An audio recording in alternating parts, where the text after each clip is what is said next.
नमस्कार अमरावती। अमरावती जिल्ह्यातील भानखेडा जंगल येथे घडलेल्या गंभीर अत्याचार प्रकरणात पोलिसांनी तात्काळ आणि कठोर कारवाई करीत सर्व आरोपींना घटनेच्या दुसऱ्याच दिवशी अटक केली होती। यात सर्व आरोपींना न्यायालयाने 2 एप्रिल पर्यंत पोलीस कोठडी सुद्धा सुनावली होती। आता सर्व आरोपींची कारागृहात रवानगी करण्यात आली आहे। मात्र प्रकरणाचे गांभीर्य पाहता पोलिसांनी आरोपींच्या नावाची गुप्तता ठेवली होती। आता मात्र 1 आठवड्यानंतर सर्व आरोपींचे नावे पोलिसांनी पत्रकार परिषदेत उघड केली आहेत। ईश्वर पांडुरंग मरसकोल्हे वय 34 वर्ष राहणार भानखेडा, दिवाकर श्रीकृष्ण मरसकोल्हे वय 25 वर्ष राहणार भानखेडा, प्रमोद नारायण वाघाडे वय 31 वर्ष राहणार भानखेडा, शुभम वाघाडे वय 28 वर्ष राहणार भानखेडा, तर 5वा आरोपी उमेश बेनीराम भोयर वय 47 वर्ष राहणार भानखेडा असे आरोपींचे नाव आहेत। 28 मार्चच्या रात्री घडलेल्या प्रकरणाची पोलीस उपायुक्त गणेश शिंदे यांनी सविस्तर माहिती स्पष्ट केली। या गुन्ह्यातील 5 आरोपितांना तात्काळ त्याच दिवशी सकाळी ताब्यात घेऊन पुढील कायदेशीर कारवाई करून अटक केली।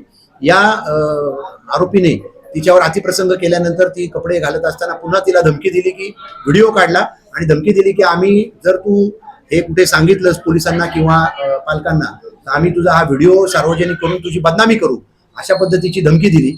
त्यावरून पोलीस ठाण्यात गुन्हा दाखल करण्यात आला होता। या प्रकरणी सर्व 5 आरोपींना ईश्वर पांडुरंग मरसकोल्हे, दिवाकर श्रीकृष्ण मरसकोल्हे, प्रमोद नारायण वाघाडे, शुभम सोमेश्वर वाघाडे आणि उमेश बेनीराम भोयर अशा 5 आरोपितांना ताब्यात घेण्यात आलेले असून त्यांच्यावर अटकेची कारवाई करण्यात येऊन पुढील तपास फ्रेझरपुरा पोलीस ठाण्याच्या अधिकाऱ्यांनी केलेला आहे। या प्रकरणी गुन्ह्यातील वापरलेले हत्यारं, मोबाईल, दुचाक्या या जप्त करण्यात आलेल्या आहेत आणि त्याचबरोबर आरोपितांची जी ओळख परेडची कारवाई आहे ती सुद्धा माननीय मॅजिस्ट्रेट कडून पूर्ण करण्यात आलेली आहे। या प्रकरणी आरोपी आणि फिर्यादी हे एकमेकांना अनोळखी होते। फिर्यादीसाठी ते आरोपी अनोळखी असल्यामुळे ओळख परेडची कारवाई करणं गरजेचं होतं, जो की कायद्यातील एक महत्वाचा पुराव्याचा जो आहे प्रकार आहे। त्यामुळे आम्ही आरोपींची नावं ही आज जाहीर केली। त्यांनी सुद्धा या प्रकरणी गप्प न राहता त्यांनी सुद्धा पोलिसांकडे योग्य ती तक्रार दिली। त्यांनी वैद्यकीय इस्पितळामध्ये उपचार घेतले आणि पोलिसांकडे योग्य ती तक्रार दिली।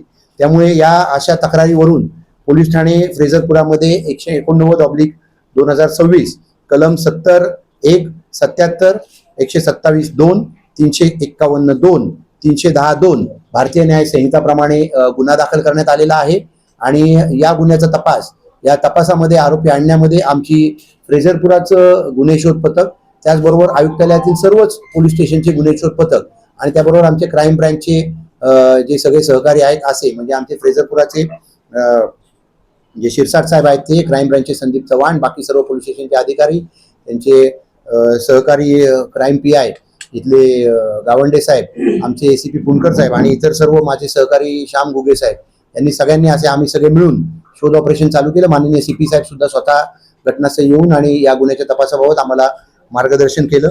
या प्रकरणी आम्ही तात्काळ नंतर गुन्हा दाखल झाल्याबरोबर 5 आरोपितांना अटक केलेली होती। हे या भानखेडाच गावातले आहेत। याच्यापैकी ईश्वर पांडुरंग मरसकोल्हे हा 34 वर्ष वयाचा आहे, दिवाकर श्रीकृष्ण मरसकोल्हे हा 25 वर्ष वयाचा आहे, भानखेडाचा राहणारा आहे, प्रमोद नारायण वाघाडे 31 वर्ष हा भानखेडाचा राहणारा आहे, शुभम त्याचं नाव सोमेश्वर असे आहे, शुभम उर्फ सोमेश्वर नारायण वाघाडे हा 28 वर्ष वयाचा आहे, हा भानखेडाचा राहणारा आहे आणि उमेश बेनीराम भोयर वय 47 वर्ष हा पण भानखेडाचा राहणारा आहे।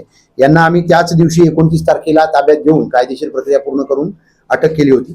या प्रकरणामध्ये आपल्याला जी नावं सांगण्याकरता आम्ही जो डिले केला होता किंवा सांगितली नव्हती त्याचं कारण असं होतं की आपण या गुन्ह्यामध्ये आरोपितांना आणि फिर्यादींना एकमेकांची ओळख नव्हती, म्हणजे फिर्यादी हे आरोपितांना ओळखत नव्हते। त्याच्यामुळे या प्रकरणात अधिक गांभीर्याने तपास होणं गरजेचं होतं, त्यांची ओळख परेड होणं गरजेचं होतं। या ओळख परेडची कारवाई काल पूर्ण झालेली असल्यामुळे आम्ही आपल्याला आज ही नावं देत आहोत।